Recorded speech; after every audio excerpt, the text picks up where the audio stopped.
সুপ্রভাত বন্ধুরা, আজ হলো 6 জুলাই সোমবার। আজকের বিশেষ বিশেষ খবরগুলি হলো শিলচর ইম্ফল জাতীয় সড়কে 5,000 লরি আটকে গেল, চরম দুর্ভোগে পড়েছেন গাড়ি চালক ও খালাসিরা। বিস্তারিত থাকবে প্রতিবেদনে। ঘোষিত বিদেশিকে 24 ঘন্টার মধ্যে দেশ ছাড়ার নির্দেশ। বিধানসভায় সরকারি ভাষা হিসাবে যুক্ত হলো হিন্দি, লোগোতেও থাকছে 4টি ভাষা। আবারও এক হৃদয় বিদারক ঘটনা, নদীতে স্নান করতে গিয়ে মৃত্যু এক ছাত্রের।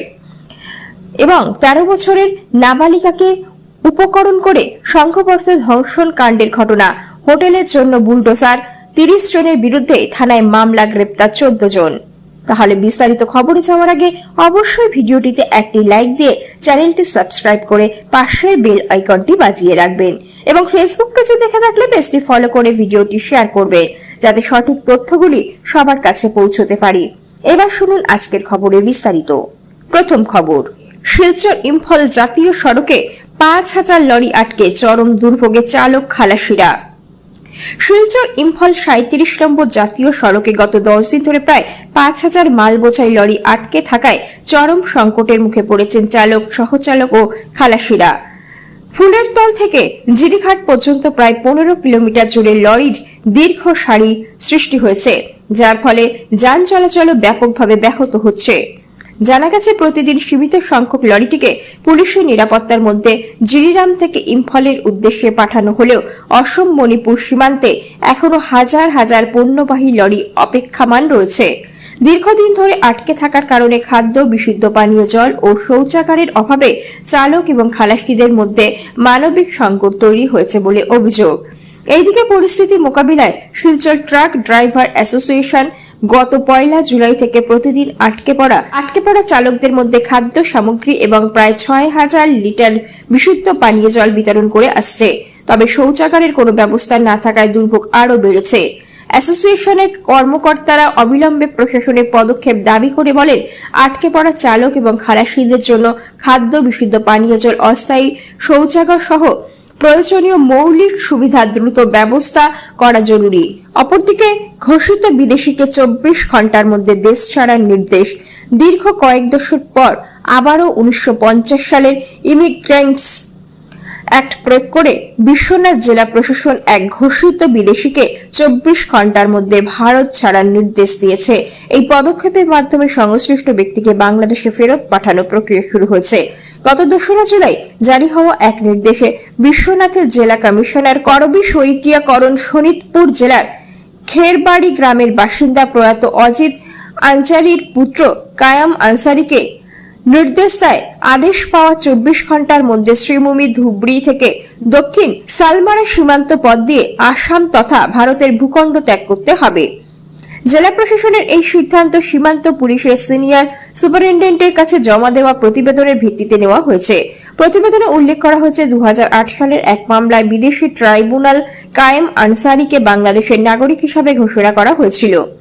প্রতিবেদন অনুযায়ী গত বছরের 28 মে তাকে আটক করা হয় এবং এরপর থেকে তিনি মাতিয়া ট্রানজিট ক্যাম্পে রয়েছেন। সীমান্ত পুলিশ জেলা প্রশাসন জানায়, তাকে ঘিরে কোনো আদালতে মামলা, রিট পিটিশন বা অন্য কোনো আইনি প্রক্রিয়া বিচারাধীন নেই।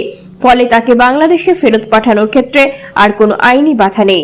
নির্দেশে আরো বলা হয়েছে, নির্ধারিত সময়ের মধ্যে তিনি স্বেচ্ছায় দেশ না ছাড়লে 1950 সালের ইমিগ্রেন্টস অ্যাক্ট এবং অন্যান্য প্রযোজ্য আইনের আওতায় সরকার তাকে আসাম থেকে বহিষ্কার করবে।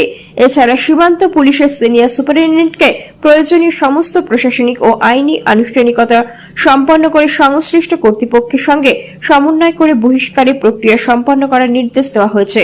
উল্লেখ্য, দেশভাগের পর তৎকালীন পূর্ব পাকিস্তান থেকে আসামে অভিবাসন মোকাবিলার উদ্দেশ্যে 1950 সালে এই আইন প্রণয়ন করা হয়েছিল। তবে সাম্প্রতিক কয়েক দশকে এই আইনের ব্যবহার খুবই বিরল। বর্তমান নির্দেশিকা সেই বিরল ঘটনাটির অন্যতম। এর আগে গত বছরের নভেম্বর মাসে শোনিতপুর জেলা প্রশাসন একই আইনের আওতায় 5 জন ঘোষিত বিদেশিকে 24 ঘন্টার মধ্যে ভারত ত্যাগের নির্দেশ দিয়েছিল। বাংলাদেশ সীমান্তবর্তী শ্রীভূমি, ধুবড়ি এবং দক্ষিণ মানকাচর জেলাগুলিতে এই ধরনের বহিষ্কার কার্যক্রম করার জন্য নির্ধারিত সীমান্ত রুট হিসাবে ব্যবহার করা হয়। অপরদিকে বিধানসভায় সরকারি ভাষা হিসাবে যুক্ত হলো হিন্দি, লোগোতেও থাকছে 4টি ভাষা। অসম বিধানসভায় সরকারি ভাষা হিসাবে নতুন করে হিন্দি অন্তর্ভুক্ত করার সিদ্ধান্ত নেওয়া হয়েছে। এতদিন বিধানসভায় অসমিয়া, বড়ো ও ইংরেজি ভাষায় ব্যবহৃত হলেও এবার থেকে হিন্দিও সরকারি ভাষা হিসাবে ব্যবহৃত হবে। ফলে 3টির পরিবর্তে এখন থেকে 4টি ভাষা থাকবে বিধানসভার কার্যক্রমে। রবিবার অসম বিধানসভার সেন্ট্রাল হলে এক সাংবাদিক বৈঠকে বিধানসভার অধ্যক্ষ রণজিৎ কুমার দাস জানান, শনিবার সাধারণত কার্য উদ্দেশ্যে কমিটির বৈঠকে এই সিদ্ধান্ত গৃহীত হয়েছে। অধ্যক্ষ বলেন, হিন্দি রাষ্ট্রভাষা, এই ভাষাটিকে সম্মান জানিয়ে বিধানসভার সরকারি ভাষার তালিকায় অন্তর্ভুক্ত করার সিদ্ধান্ত নেওয়া হয়েছে। এছাড়া আগে ALLA টিভি নামে পরিচিত চ্যানেলটির নাম পরিবর্তন করে অসম বিধানসভা টিভি রাখা হয়েছে। এই প্ল্যাটফর্মে 4টি ভাষারই ব্যবহার হবে।